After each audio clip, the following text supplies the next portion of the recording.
It's time for yet another project car, like I needed any more projects. But today, let's figure out what we should do with my new to me 1998 Subaru Legacy sedan.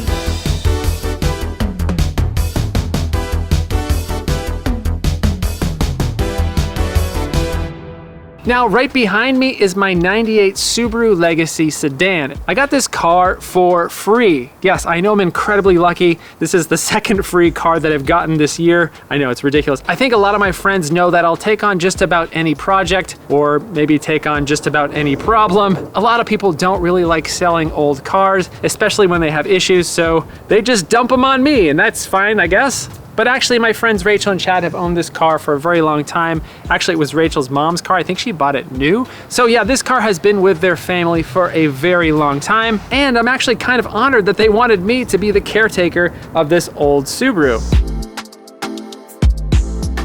So I had actually been bugging my friends for years to let me buy this car when they were through with it. If you've been watching my channel for a while, you might remember the Subaru, which was my 1998 Subaru Legacy wagon that me and my brother had and we took to the Gambler 500 rally. We had a ton of fun in that vehicle, but ultimately it met its demise with a bad head gasket. A common thing with Subarus, but not really very common with the 2.2 liter that's in these Legacies. But yeah, we somehow managed to get a bad head gasket.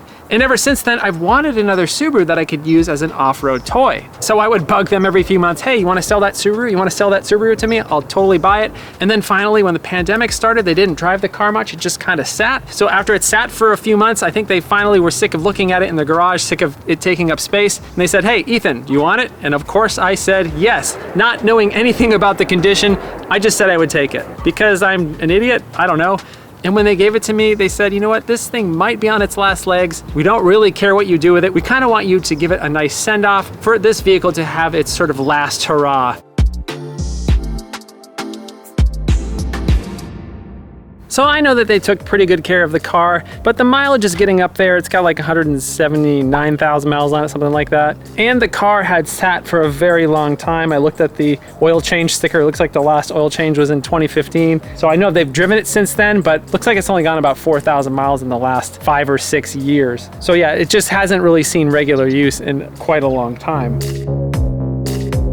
So when I drove it home, it was immediately apparent that there were a couple issues. The brakes were not very good, the ball joints seemed like they needed to be replaced, and the thing kind of stalled a lot. It would stall every few stoplights, which was not a lot of fun to get this thing home. And who knows, that might just be from sitting, you know, maybe there was some bad fuel in it. So obviously the car is a little bit dirty, but you can see that there are a few cosmetic issues. The paint on the hood, the clear coat's starting to go away. And this actually only has happened within the last month. When I got the car, the paint was fine, but just sitting out in the sun for a month caused this to happen. So obviously the paint was on its way out. You know, a couple little issues like a crack in the light, some scrapes on the bumper. It definitely needs new tires. We're running out of donut right here. But in general, you know, the body of the paint's okay. There's a lot of door dings, there's a lot of scratches, but really nothing out of the ordinary for a 20-plus-year-old car. And looking on the inside, it's in okay shape. It's really just kind of dirty. There's no cracks on the dash or anything like that. The upholstery is in pretty decent shape, apart from a little bit of wear. We got a broken switch right here, and for some reason, the key will not unlock this door. But really, in terms of the interior space, not that bad. It looks like maybe nobody ever sat back here. The interior just really needs a very good deep clean, but it's in pretty good shape.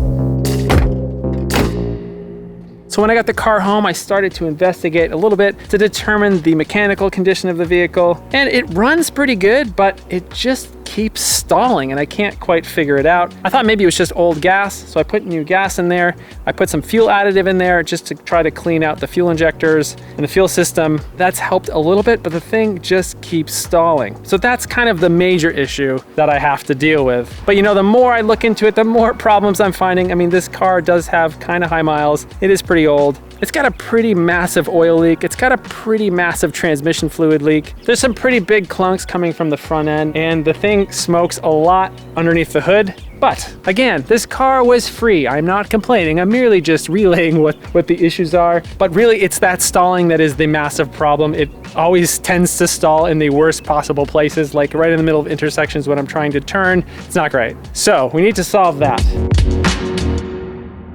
So I've had this vehicle for a little while now, and I've been struggling with what I should do with it. Should I restore it and kind of bring it back to its former glory? Or should I go with my original plan and turn it into an off-road toy? Now that's what I've always wanted to do with this car, even back before it was mine. But I've had quite a few people tell me, you know, you shouldn't ruin the car like that. You should try to make it as original as possible. And yeah, I've taken that approach with many of my other cars. My Nissan Stanza wagon, I'm trying to keep it as original as possible. My Chevy Nova twin cam, I'm trying to keep it as original as possible. Even my Acura Integra. But for those vehicles, it was mainly because they're either rare or they're low mile examples, and I didn't really want to screw with them. This one right here, it's not rare, it's not low mile, and it's not really in very good shape. I'd have to do a ton of work to get this thing back to showroom condition, and honestly, the value of these is just so low right now, I can't justify that.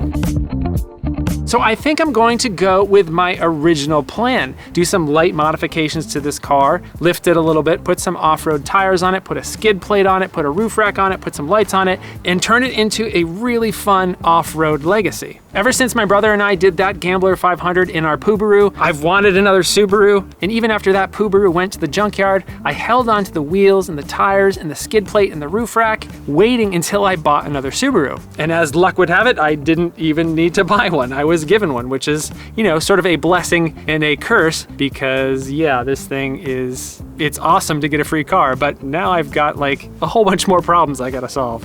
Yeah. But before we get ahead of ourselves, let's take this vehicle for a little drive and see what's up with it. All right, let's see what happens here. It's very likely it will stall. It always starts right up and then it surprises me at the worst possible moment.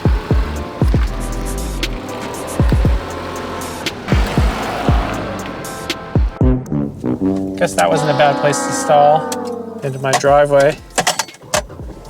It kind of just like hesitates a little bit right when you start. All right, let's see what happens. Now this interior takes me right back to late 90s Subaru. It's just a sea of black and gray, but I think this thing is old enough to have a little bit of nostalgia for. Gauges don't look like this anymore. HVAC controls don't look like this anymore. Certainly don't have cassette players anymore. And this really chunky shift lever that was in pretty much every car in the 90s, you don't really see them like this anymore. Don't stall, don't do it. Don't stall. It didn't stall. That's impressive. Now, if you've ever driven a Legacy with a 2.2 liter motor, you'll know that this thing is not quick. It's pretty slow by today's standards. It was pretty slow by 1998 standards. Didn't stall again. Maybe that fuel additive is actually making some impact. And going over bumps, yeah, I kind of hear a clunk. I don't know if it's ball joints or something, but there's something up with that front end. So before I do any modifications to this thing, if that's the route that I choose to go, gotta fix that first, most likely. But you know, it's really nice to drive a late 90s vehicle. Everything is simple, the gauges are simple, it's easy to drive. There's a ton of visibility. You don't get this kind of visibility with new cars anymore. All the windows are getting smaller, the belt lines are getting higher. I love driving this car even just for that reason alone. Now, of course, that means it's less safe than newer cars because these pillars are kind of thin, doesn't have the same kind of crumple zones as new vehicles do. But just drive carefully, right? Now, when we had that Subaru that we modified for the Gambler 500, we added bigger wheels and tires, we lifted it, and that certainly made this already slow vehicle feel even slower. But for a vehicle like this, I don't really care about speed. I just want it to be reliable. I want to be able to go out in the middle of nowhere and know that it can make it back. So yeah, this vehicle does have its fair share of issues. Some I'm going to try to solve, like the stalling. I'll do a tune-up, put a new air filter in it, oil change, spark plugs, whatever else I can think of, fuel filter. But things like the oil leak and the transmission fluid leak, I'm probably just going to ignore, at least for now. I can just keep topping off the oil, that's fine.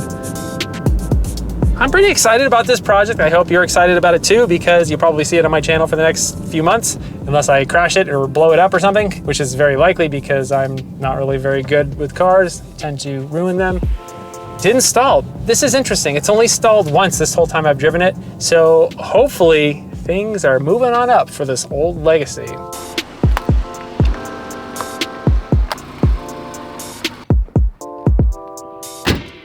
So there you have it, my free 1998 Subaru Legacy sedan. It needs a lot of work, but I think it could be a fun project. So let me know in the comments if you agree with my idea to turn this into a fun off-roading Subaru so I can hit some trails, so I can do some rock crawling. Well, maybe not rock crawling. I'm not that smart to make a rock crawling machine, but something that I could take off-road and traverse some rough terrain.